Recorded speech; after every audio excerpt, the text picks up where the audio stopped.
All right. Welcome to Pillow Talk. The topic is, does Google know everything? Why does my mic look like it's not even close? Let me just grab up. Technical difficulties. It's alright. Alright.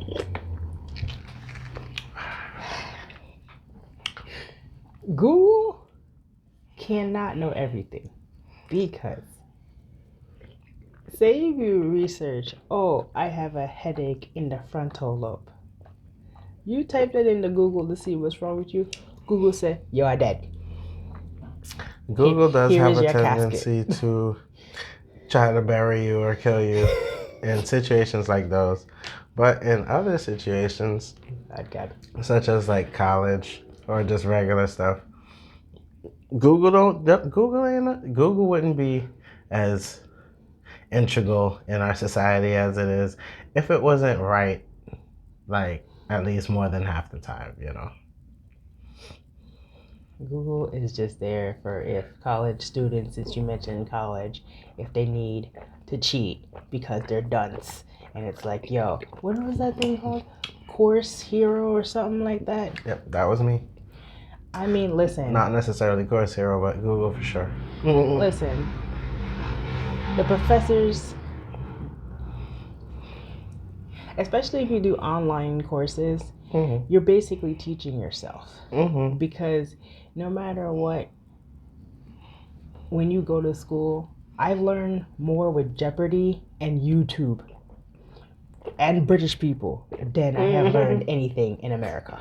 And America should be ashamed of their rot itself. Yeah, you really got to push to teach yourself stuff.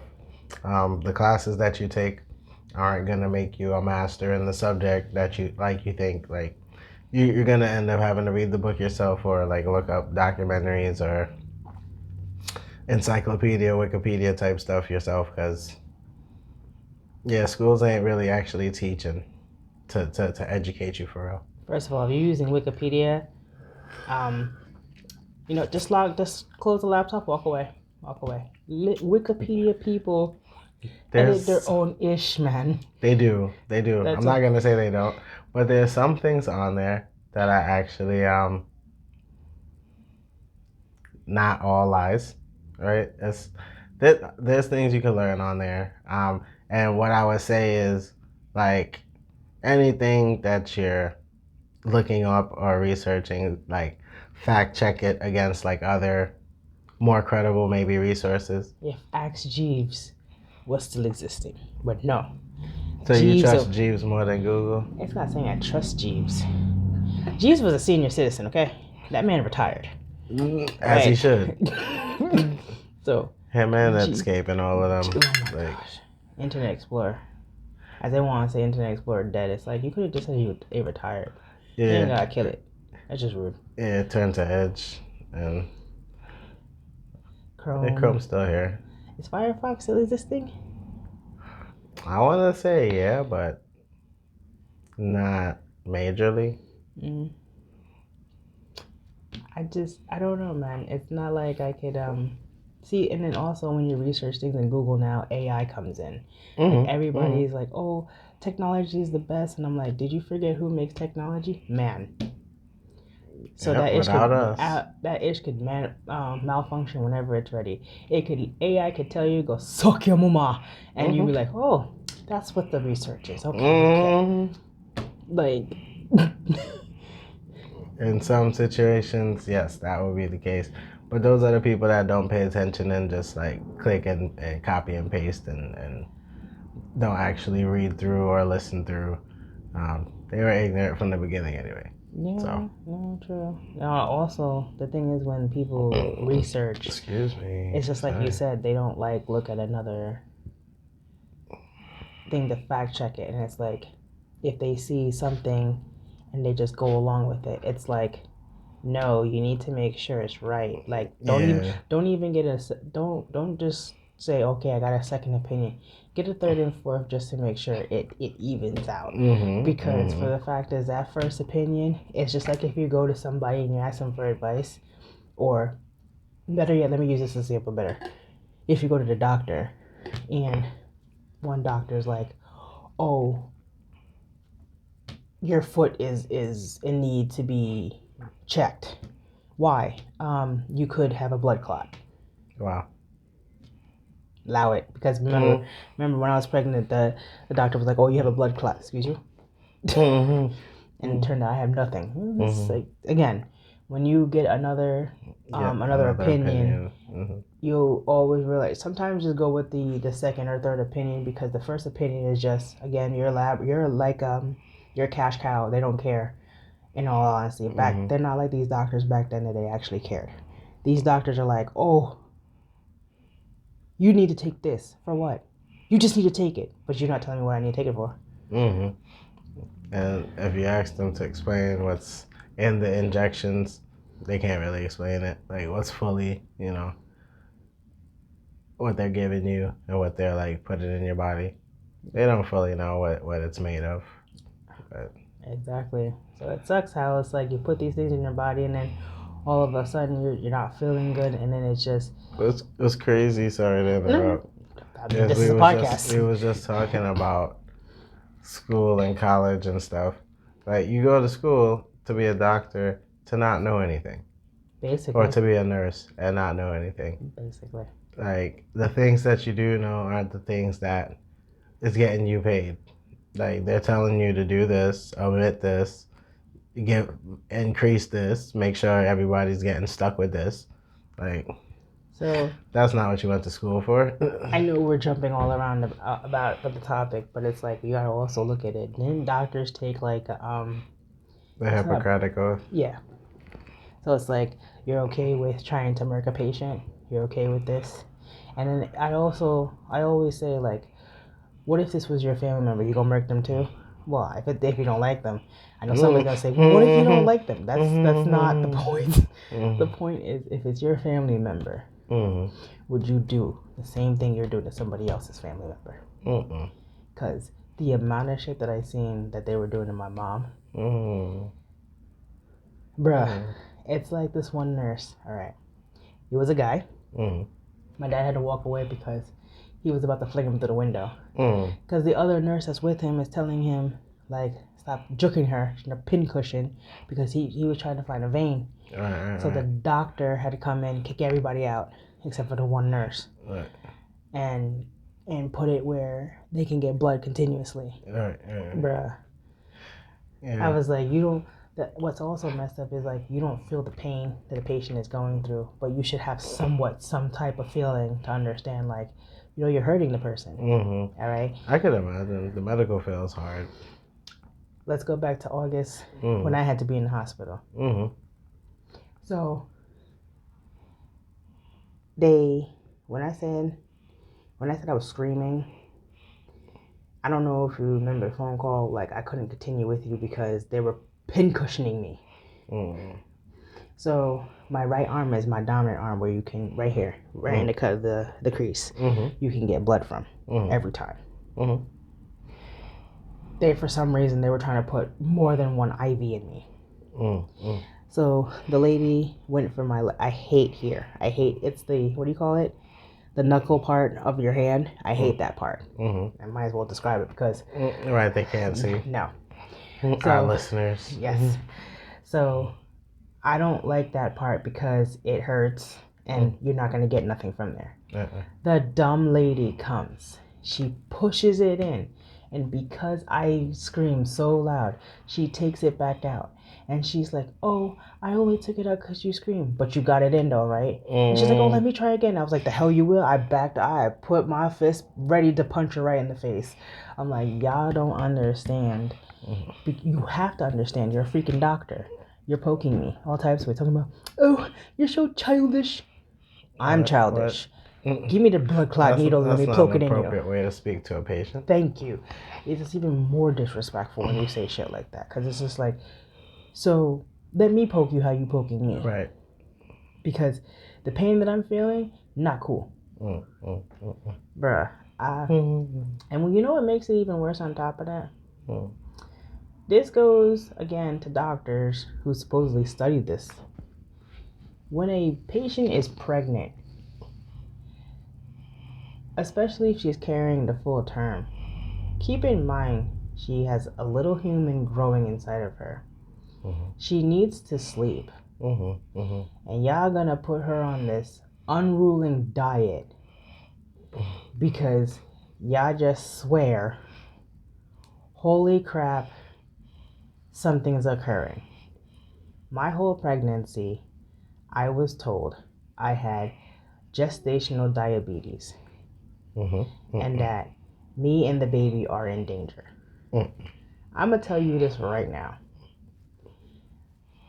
I don't trust most doctors because for the fact is after I gave birth, they also tried to rush my baby to the NICU. The doctor had to say, for what? She's fine. Don't do it.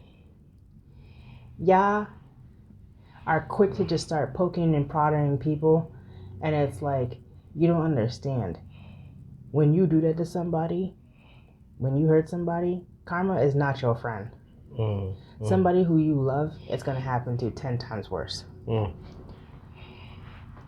And I know the topic was, is Google reliable? But when you think about it, a lot of things you have to look at. If anybody's been to a doctor or a doctor's office, seen a doctor at a hospital, they use Google. Pay attention. They use Google to be like, yo, going back to what I said about school, whether you go to school, whether you're in school, Google. That's what everybody's using to answer their questions, to figure out things to help them with their jobs that they might have used Google to get, Yo, even dealerships, like when they're fixing your car, especially because they're not. Nowadays, yeah. New cars, new parts. They're not sending like people who using Google and YouTube. Somebody who, especially now. Things you can do. It's just because you don't have all the tools that they have. But a car that's like 2000 is not going to be the same from like 2000 to 2005. You need to go back to school. But the dealerships are not going to shell out money. You should send you back to school so you can learn every time. And it's like, oh, so I'm supposed to trust you with my vehicle because you're using YouTube. Bruh, let me tell you how many times I've been to the dealership with Spy. And I had to go back. You remember when I had an oil spill? I kept telling Mike, I was like, yo, people's effed up. Nah, my peoples are good. There's no oil in the car. I could show you the video that the oil literally spilled all out on the parkway. He's like, no. So when he gets the car, he's like, oh yeah, it's a faulty part. He blames the parts people. So my understanding is, order the part. Your company gets the part. Now your mechanic installs the part. So you tell me your mechanic's blind ass ain't see that the part was faulty. You tell me that you guys didn't start my vehicle and drive it to test drive it before I got my vehicle back. Right. So you guys are basically setting yourself up for a lawsuit. That's what you're doing. Kind of, sort of. Unfortunately for them, you didn't decide to go that route. So it's exactly what I said. It's your fault. Because your mechanic, he's supposed to know, like, this crap is crap. Seriously. Like, it's not supposed to be installed. Install the part in my car while just letting me drive off like everything was peachy keen. Thank God nothing happened. Yo, for reals. So. And we're here today to tell the story. Yo, no comment. So I just wanted to say, for me, Google is not the answer for everything, because literally at times it's like, when you ask Google certain things, it's not 100% answering what you're asking. It's even more messed up when you have to ask it like 4 to 6 different ways. That's what I was about to say. You gotta know how to talk to Google. Yep. Google's supposed to know though, but then again, people don't realize it's like, yo, technology. Everybody's like, oh yeah, technology is smart. Again, technology is man-made. So with that being said, you calling this technology smart, and it's like, you know what? You're the type of person that needs to have a house that Alexa runs. Or That's what it's the coming future is to. gonna be just like that movie. Everybody's gonna have Alexa running their house, and then Alexa's gonna get mad one day and unite with the other Alexas and just lock everybody in their houses. It's gonna be crazy. You thought iRobot was bad? If not Alexa, some other kind of smart technology.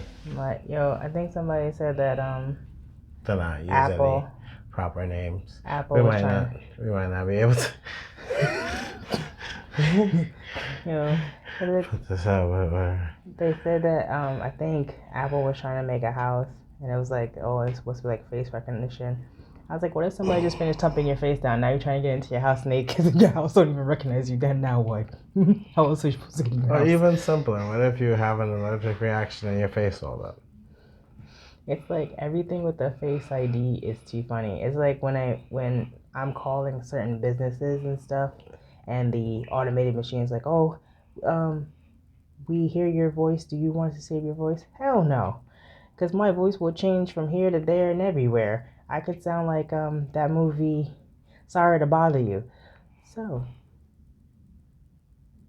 don't look at me in that tone of voice. All right, so there's a movie called Sorry to Bother You. You have to see it to understand where I'm coming from. Because supposedly I have this customer service voice 24/7. So with that being Don't said, you guys hear it? First of all, this is not my customer service voice. This is my gangster voice. You got it, gangster. Continue. You know what?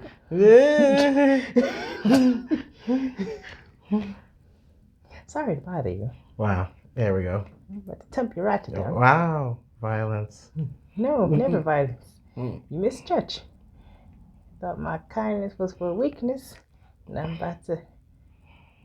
Yo, I don't understand that movie though. How, you know what? Let me not spoil it for those people. But yeah, you should really watch Sorry to Bother You. It's pretty pretty interesting. Yeah. I think it's Lakeith Stanfield.